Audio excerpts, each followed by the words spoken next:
Jam i Nella Balliu, një nga pronarët e Zvërnecit. Pretendent. Po. Faktikisht, ajo pronë, ashtu që tha i paraforci, është grabitur me dokumentat falsifikuar dhe Nuk është fare çështja ime. Nuk është çështja juaj, jam plotësisht dakord. Rregull. Nuk është çështja juaj, është çështja e drejtësisë së korruptur këtu tek ne. Kjo është vetëm një pjesë e shkëputur nga takimi i kryeministrit Edi Rama me personat që pretendojnë se janë ish pronar në Zvërnec. Ata deklarojnë se toka u është marrë me dokumente të falsifikuara nga Artur Sheku, një emër me të cilin po përballen në gjykat. Prej 8 ditësh rresht, revolta e qytetarëve që shpërtheu në përplasje fizike më 30 maj 2026 në Portonov të Zvërnecit kundër policisë private, ka sjell një nga protestat më masive në kryeqytet përballë kryeministrisë.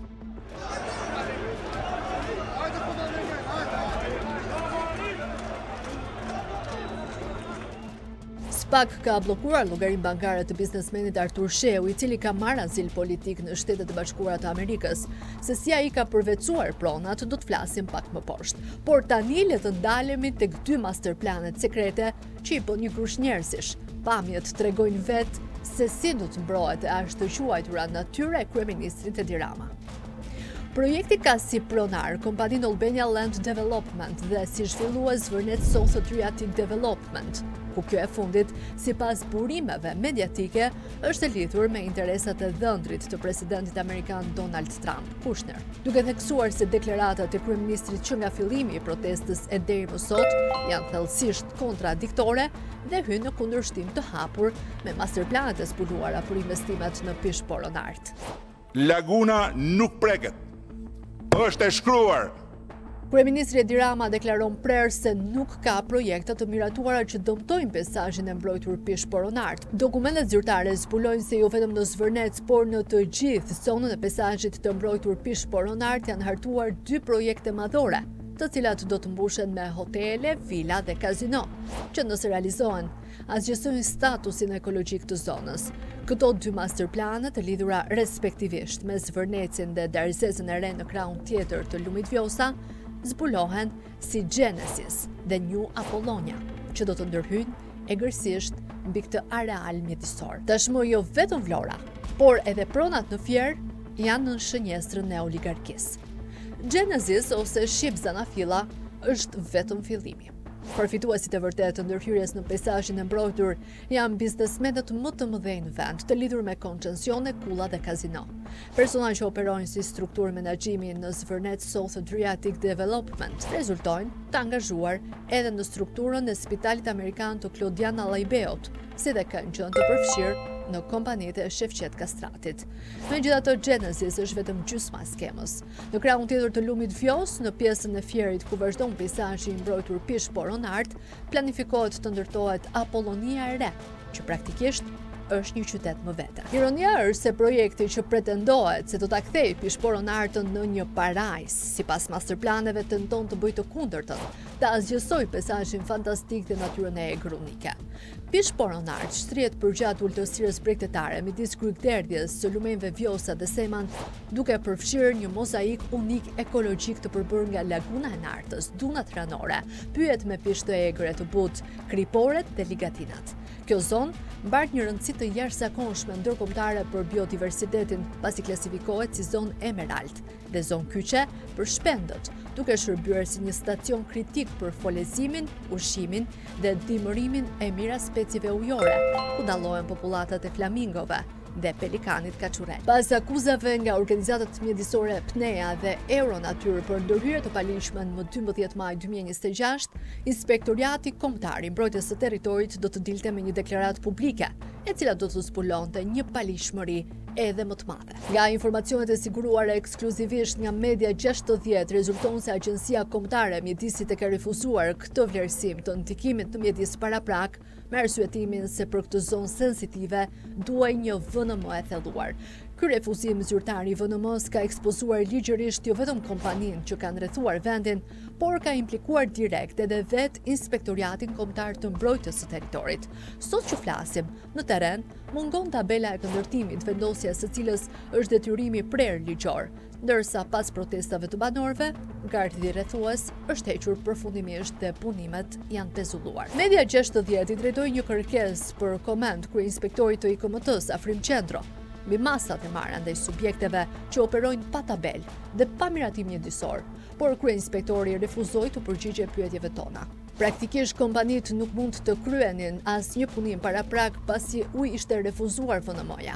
Media 60 ka siguruar dokumentet ku eksperti i mjedisit Dritan Bratko konfirmon se raporti paraprak është refuzuar nga drejtoresha e AKM-s Marieta Përlala, duke deleguar projektin për VNM të thelluar. Ka një detaj shumë të rëndësishëm në deklaratën publike të IKMT-s, pasi aty pranohet shprehimisht se projekti parashikon komplekse banimi dhe ndërtesa deri në 8 kate. Rrugor kryeministri Rama vazhdon të deklarojë publikisht se nuk do të ketë pallate dhe se Marina nuk do të preket. Deklarata e kryeministrit është kontradiktore pasi ai së bashku me Këshillin Kombëtar të Territorit kanë firmosur një leje zhvillimi për godina 8 kaçe, e konfirmuar nga AZT-ja, por edhe nga Inspektoriati Kombëtar i Mbrojtjes së Territorit. Për Marinën është kërkuar që të hartohet më pas një projekti detajuar dhe konsultim me të gjitha autoritetet përgjegjëse për mjedisin, burimet ujore, trashëgim kulturor, infrastrukturën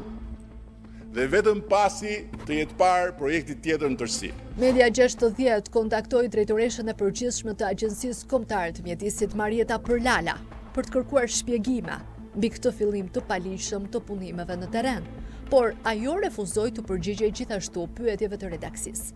Përplasjet e Zvërnecit në 30 maj 2026 u bën shkëndija për revoltën në Tiranë, ku qytetarët prej ditësh protestojnë përballë kryeministrisë. Në krahun tjetër, kryeministri Edi Rama zgjodhi konferencën në 1 qershor 2026 për t'u kundërvënë këtyre denoncimeve, duke mbrojtur projektin dhe duke sulmuar protestat si përhapse të lajmeve të rrem. Përcaktimi i brezit mbrojtës. Flas për vendimin, është i shkruar ky.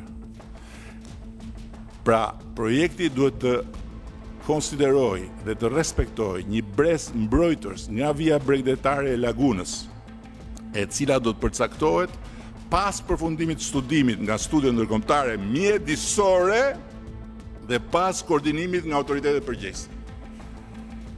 Kjo distancë duhet të ruaj peizazhin natyror, cilësinë e habitatit dhe të garantoj proceset ekologjike karakteristike të zonës. Megjithatë, i gjithë ligjërimi zyrtar i kryeministrit bie ndesh me masterplanet, ku përqindjet, volumet e betonit dhe ndarja e saktë mes antarëve të kartelit nxjerrin në dritë një plan masiv që asgjëzojnë totalisht peizazhin e mbrojtur. Sipas masterplanit për Zvërnecin, peninsula përfshin një sipërfaqe të përgjithshme toke prej 437 hektar dhe shtret përgjat një vijë bregdetare mjaft të gjatë prej 15 kilometrash. Brenda këtij ekosistemi, ku lartësia maksimale arrin në 29 metra dhe gjerësia ka disullit arrin 1.6 kilometra, është projektuar një sipërfaqe masive ndërtimi prej plot 251 hektarësh.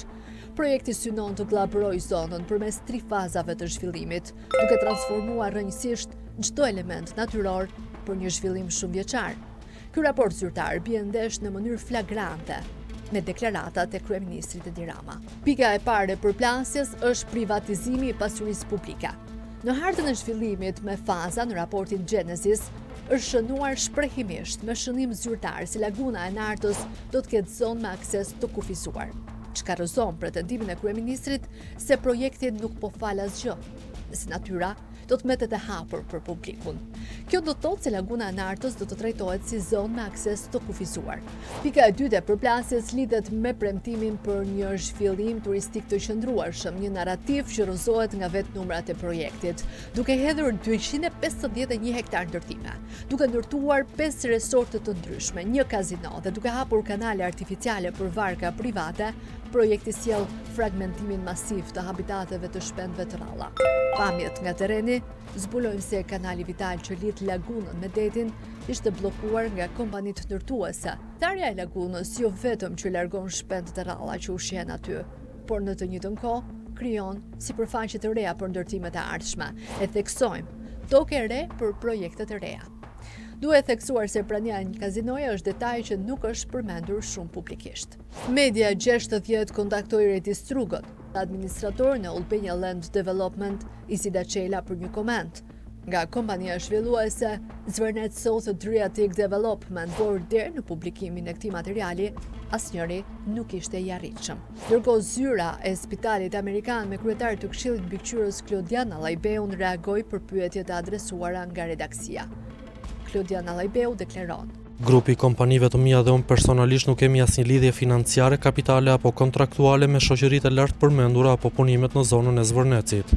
Shoqëria e menaxhimit Trust Hollandes DTMBV mund të ketë marrëdhënie menaxhimi me shumë kompani duke ofruar administrim, adres, kontabilitet, pajtueshmëri ligjore, tatimore të tjerë, por ata shfaqen vetëm si drejtor administrativ pa patur të drejta pronësie. Media 60 kontaktoi drejtoreshën e Agjencisë së Zhvillimit të Territorit Adelaida Roka për të pyetur mbi dokumentacionin e pronës me të cilin ka vepruar agjencia. Në kthim përgjigje, drejtoresha Roka deklaroi se AZT-ja nuk kryen verifikimin e origjinës së pronës apo mënyrën e regjistrimit të saj. Megjithatë, ajo sqaroi se është kryer korrespondenca me kadastrën e Vlorës, e cila ka konfirmuar se këto prona janë të lira dhe pa shënime. Ndërkohë zyra e kryeministrit Edi Rama nuk ofroi asnjë koment.